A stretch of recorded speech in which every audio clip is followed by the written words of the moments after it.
project that we've done at Paddington is really built around a key value case for Vodafone, right? So you got to realize that with many property or people that own properties and rent properties, that's a big expense in terms of their operations, right? Now you can imagine Paddington is in the heart of London, so the property prices are quite high, and Vodafone actually rents a few floors in that building.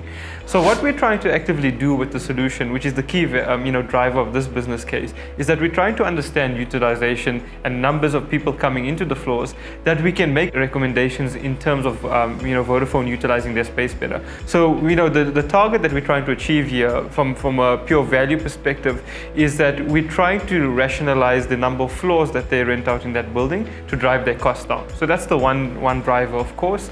And then the other drivers are around actually improving the occupant experience, which is much harder to tie back into an actual rent or dollar value because it's not that tangible.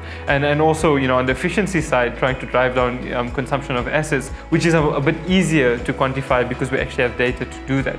So the primary driver here is really rationalizing space and trying to reduce that cost as much as possible. We also work on I think it's the 330-300 principle.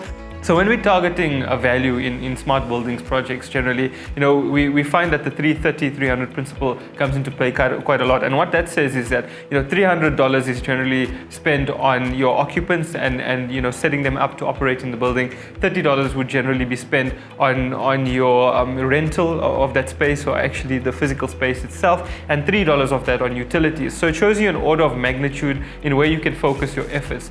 So, in terms of delivering value, at Paddington, we are focusing on making the occupant experience better and more efficient through the space bookings and flexible workspaces that we enable. That addresses the 300, which is a big component. The second driver is, of course, trying to understand utilization of the space so that we can rationalize their footprint and reduce the spend on rental, which is the other driver. And then, of course, the third thing which we are impacting on is actually understanding the utilization of utilities and resources, which also has a material impact on value and on their bottom line. So really, that's the kind of lens that we would take when looking at a building, and it's all underpinned by value at the end of the day.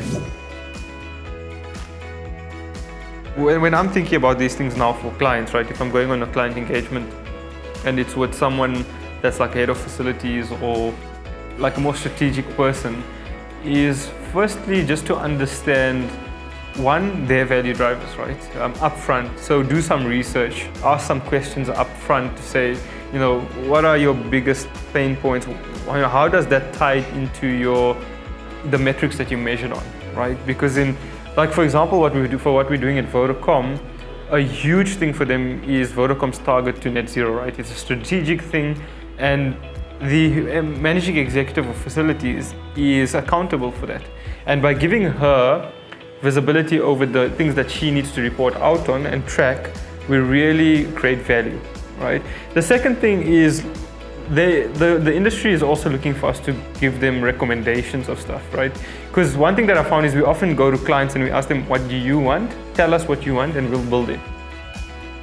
The flip side of that is people actually want you to come tell them what they need to do because they often don't have the resources and the time to investigate. So that then becomes an issue of then understanding the broader landscape to say, read financial statements, understand what the value drivers are for properties and for property groups and for building managers and that kind of thing. And then go in with solution recommendations that talk to those things. So for example, what we've done for MDEC, which is one of the property groups here, is, before we went to them, we had to come up with recommendations. So I did a whole lot of investigation into financial statements of a lot of different property groups. And from those financial statements, I could very easily understand, where we could add value as iot.nxt. I keep talking to sustainability, but all of them in their financial statements need to report out on that and how much utilities they use. And so that was naturally a big part of what I put in there. Another thing that you'll find is there's generally line items around, maintenance or expenditure on certain things that you can pull into there. So that's another way that I've approached it in the past, where we never really had a client come with a problem. We needed to push something down to them, and we had to come up with an approach. Track and trace becomes very powerful. Is one, in environments where you have high value assets, which is your people at the end of the day.